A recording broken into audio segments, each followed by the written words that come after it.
नमस्कार मित्रांनो. आजच्या व्हिडिओमध्ये आपण चर्चा करणार आहोत दिनांक 27 जून 2025 करताचा संपूर्ण राशीफळ. तत्पूर्वी आजच्या दिवसाचा जो पंचांग आहे त्या संदर्भातला विचार करून आजचा जो दिवस आहे सोमवारचा आहे. विश्वावसुनाम संवत्सर आहे. सूर्याचं उत्तरायण चालू आहे. ग्रीष्म ऋतू आहे. ज्येष्ठ महिन्याच्या कृष्ण पक्षाची त्रयोदशी आहे. नक्षत्र कृत्तिका आहे. योग द्वितीय आहे. दिवसाचा जो कर्ण आहे तो गर आहे आणि जो रात्रीचा कर्ण आहे तो वनी आहे. आजच्या दिवसाचा जो गुलिक काल आहे तो सुरुवात होईल दुपारी 2:10 ते 3:52 आणि अभिजित मुहूर्त दुपारी 12:05 ते 12:51 असणार आहे. गुलिक काल आणि अभिजित मुहूर्त दिवसाचे शुभ कालावधी समजले जातात. यामध्ये कुठल्याही प्रकारचं महत्त्वपूर्ण काम किंवा निर्णय तुम्ही घेऊ शकता. याचप्रमाणे आजच्या दिवसाचा जो राहू काळ आहे तो सुरुवात होईल सकाळी 7:23 ते 9:05 आणि यमगंड काळ सकाळी 10:47 ते 12:29 असणार आहे. राहू काळ आणि यमगंड काळ दिवसाचे अशुभ कालावधी समजले जातात. यामध्ये कुठल्याही प्रकारचं महत्त्वपूर्ण काम किंवा निर्णय घेऊ नका. याचप्रमाणे आजच्या दिवसाचा जो चंद्र आहे हा चंद्र संपूर्ण दिवस वृषभ राशीमध्ये भ्रमण करणार आहे. हा चंद्र हर्षलबरोबर युतियोग करेल. शनी नेपच्यूनबरोबर लाभयोग करेल. मंगळाबरोबर केंद्रयोग करेल. आजच्या दिवशी रवी आणि नेपच्यूनचा केंद्रयोग सुद्धा होणार आहे. ही ग्रहस्थिती लक्षात घेऊन 12 राशींचा राशीफळ का असेल त्या संदर्भातली चर्चा आता आपण सुरुवात करू.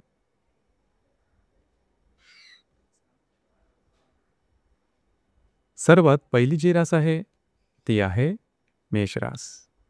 मेष राशीच्या द्वितीय स्थानात चंद्राचं भ्रमण आहे. तिथेच असणाऱ्या हर्षलबरोबर हा चंद्र युतियोग करणार आहे. वेळातल्या शनी नेपच्यूनबरोबर हा चंद्र लाभयोग करेल. पंचमातल्या मंगळाबरोबर हा चंद्र केंद्रयोग करेल. तृतीयातला रवी आणि वेळातला नेपच्यून हे परस्पर केंद्रयोग करण्यात दिवस महत्त्वपूर्ण राहील. आजच्या दिवशी खास करून तुमचे जे खर्च असतील त्यावर थोडं नियंत्रण ठेवा. अनावश्यक अतिरिक्त खर्च होण्याची शक्यता जास्त प्रमाणात राहील.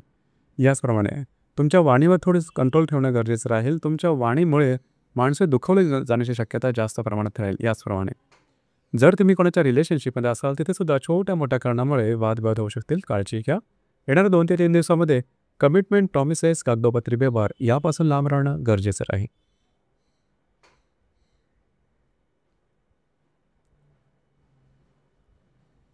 यानंतरची जी रास आहे ती आहे वृषभ रास.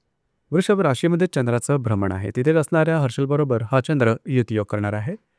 लाभातल्या शनी नेपच्यून बरोबर हा चंद्र लाभयोग करणार आहे. चतुर्थातला मंगळाबरोबर हा चंद्र केंद्रयोग करेल. द्वितीयातला रवी आणि लाभातला नेपच्यून हे परस्पर केंद्रयोग करणार आहे. दिवस अतिशय महत्त्वपूर्ण राहील. आज तुमच्या भावभावनावरती नियंत्रण ठेवणं गरजेचं राहील. छोट्या मोठ्या कारणामुळे तुमच्या भावभावना जास्त प्रदीप्त होतील आणि ते त्रास तुम्हाला जाणवतील. काळजी घ्या. आजच्या दिवशी काही लाभ मिळू शकतील. घरातल्या व्यक्तींबरोबर वादविवादाचे प्रसंग निर्माण होतील. त्याचप्रमाणे येणाऱ्या 2 ते 3 दिवसामध्ये तुमचे खर्च आणि गुंतवणूक यावर बारीक लक्ष ठेवणं गरजेचं राहील. चुकीचे निर्णय घेतल्यामुळे आर्थिक फटका लागू शकेल. खर्चावरती नियंत्रण ठेवा.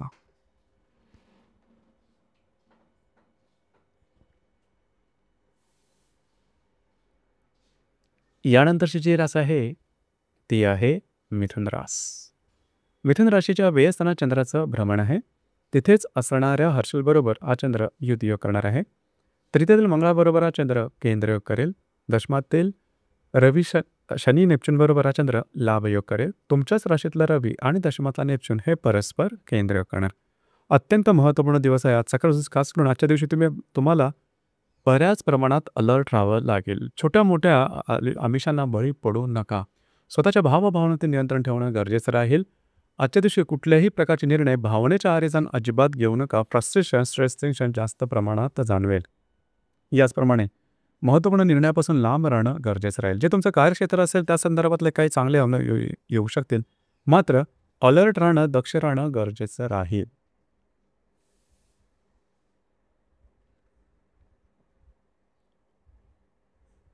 यानंतरची जी रास आहे ती आहे कर्क रास. कर्क राशीच्या लाभस्थानात चंद्राचं भ्रमण आहे. तिथेच असणाऱ्या हर्षलबरोबर हा चंद्र युतियोग करणार आहे.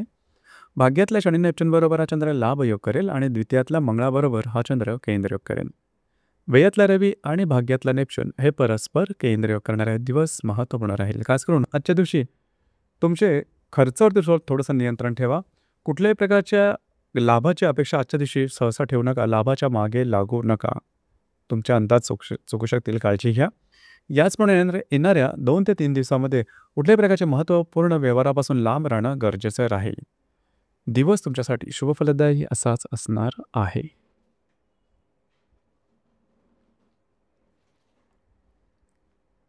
यानंतरची जी रास आहे ती आहे सिंह रास. सिंह राशीच्या 10व्या स्थानात चंद्राचं भ्रमण आहे. तिथेच असणाऱ्या हर्षलबरोबर हा चंद्र युतियोग करणार आहे. अष्टमातल्या शनी नेपच्यून बरोबर हा चंद्र लाभ योग करेल. तुमच्याच राशीतला मंगळाबरोबर हा चंद्र केंद्र करेल.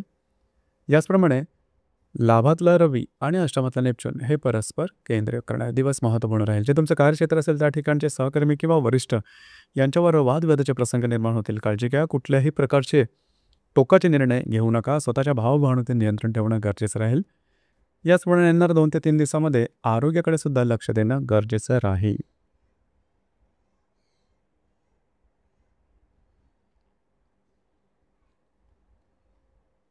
यानंतरची जी रास आहे ती आहे कन्या रास. कन्या राशीच्या भाग्यस्थानात चंद्राचं भ्रमण आहे. तिथेच असणाऱ्या हर्षलबरोबर हा चंद्र युतियोग करणार आहे. सप्तमातल्या शनी नेपच्यून बरोबर हा चंद्र लाभ योग करेल.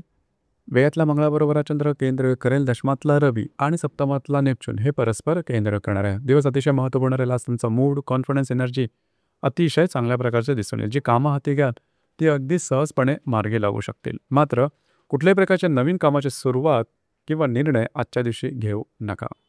याचप्रमाणे वैवाहिक जोडीदाराचे नातेसंबंध सुधारतील. येणाऱ्या 2 ते 3 दिवसामध्ये वैवाहिक जोडीदाराच्या आरोग्याकडे थोडं लक्ष देणं गरजेचं राहील. याचप्रमाणे जे तुमचं कार्यक्षेत्र असेल त्या ठिकाणी सुद्धा तुमच्या वरिष्ठांबरोबर नातेसंबंध थोडेसे टोकाचे होऊ शकतील. काळजी घ्या.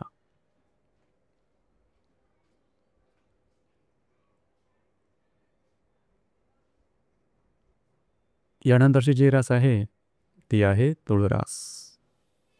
तुळ राशीच्या 8व्या स्थानात चंद्राचं भ्रमण आहे. तिथेच असणाऱ्या हर्षलबरोबर हा चंद्र युतियोग करणार आहे.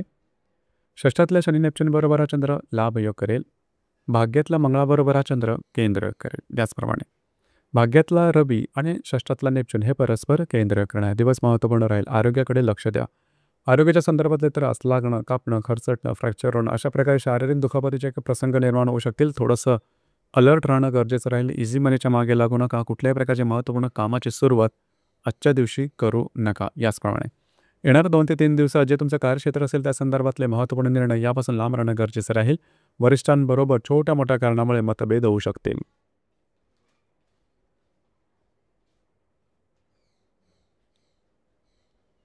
यानंतरची जी रास आहे ती आहे वृश्चिक रास. वृश्चिक राशीच्या 7व्या स्थानात चंद्राचं भ्रमण आहे. तिथेच असणाऱ्या हर्षलबरोबर हा चंद्र युतियोग करणार आहे. दशमातला मंगळाबरोबर हा चंद्र केंद्र करेल. पंचमातला शनी नेपच्यून बरोबर हा चंद्र लाभ योग करेल. याचप्रमाणे अष्टमातला रवी आणि पंचमातला नेपच्यून हे परस्पर केंद्र करणारा दिवस महत्त्वपूर्ण राहील. विवाहित असेल तर वैवाहिक जोडीदाराचे नातेसंबंध टोकाचे होऊ शकतील. काळजी घ्या. वादविवादाचे प्रसंग निर्माण होऊ शकतील. या संदर्भात काळजी घेणं जास्त महत्त्वपूर्ण राहील. याचप्रमाणे जे तुमचं कार्यक्षेत्र असेल त्या संदर्भात सुद्धा थोडी काळजी घेणं महत्त्वपूर्ण राहील. येणार 2 ते 3 दिवसामध्ये साधारणतः आरोग्याकडे लक्ष द्या. आरोग्याच्या संदर्भातले त्रास डोकंवर करू शकतील. जर तुम्ही शेअर मार्केटमध्ये ट्रेड करत असाल तर मोठी रिस्क अजिबात घेऊ नका.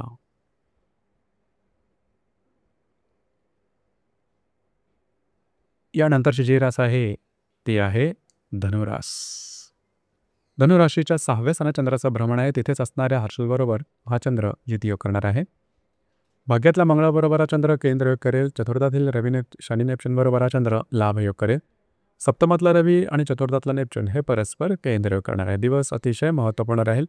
आरोग्याकडे लक्ष देणं अत्यंत गरजेचं राहील. लागणं, कापणं, खरचटणं अशा प्रकारचे काही अनुभव येऊ शकतील. जे तुमचं कार्यक्षेत्र असेल त्या संदर्भातले महत्त्वपूर्ण निर्णय घेऊ नका. घरातल्या व्यक्तींबरोबरचे नातेसंबंध सुधारतील.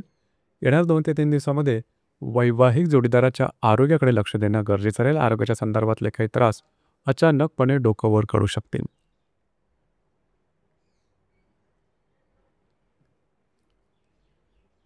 यानंतरची जी रास आहे ती आहे मकर रास.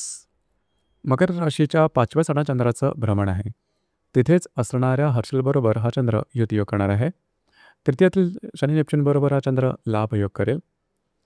अष्टमातील मंगळाबरोबर हा चंद्र केंद्रयोग करेल. षष्ठातील रवी आणि तृतीयातील नेपच्यून हे परस्पर केंद्रयोग करणार आहे. आज तुमचा कॉन्फिडन्स, एनर्जी आणि मूड अतिशय चांगल्या प्रकारचा दिसून येईल. मात्र रिलेशनशिपमध्ये असणाऱ्या व्यक्तींबरोबर वादविवादाचे प्रसंग निर्माण होतील, त्या संदर्भात काळजी घ्या.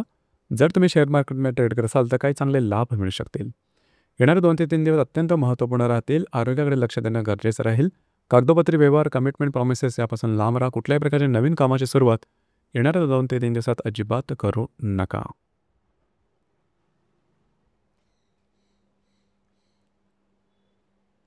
यानंतरची जी रास आहे ती आहे कुंभरास. कुंभराशीच्या चतुर्थ स्थानात चंद्राचं भ्रमण आहे. तिथेच असणाऱ्या हर्षलबरोबर हा चंद्र युद्धयोग करणार आहे. द्वितीयातील शनी नेपच्यून बरोबर हा चंद्र लाभयोग करेल. सप्तमातील मंगळाबरोबर हा चंद्र केंद्रयोग करेल. पंचमातील रवी आणि द्वितीयातील नेपच्यून हे परस्पर केंद्रयोग करणारे दिवस महत्त्वपूर्ण आहे. आजच्या दिवशी खास करून घरातल्या व्यक्तींबरोबर वादविवादाचे प्रसंग निर्माण होऊ शकतील, त्या संदर्भात काळजी घेणं गरजेचं राहील. याचप्रमाणे आर्थिक खर्च या संदर्भात सुद्धा नियंत्रण ठेवणं गरजेचं आहे. वैवाहिक जोडीदाराचे नातेसंबंध टोकाचे होण्याची शक्यता राहील. छोट्या मोठ्या कारणामुळे वादविवाद होऊ शकतील.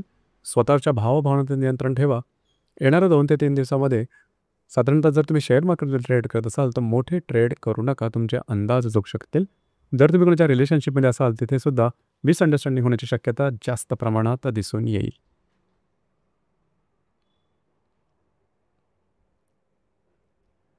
यानंतरची जी रास आहे ती आहे मीन रास.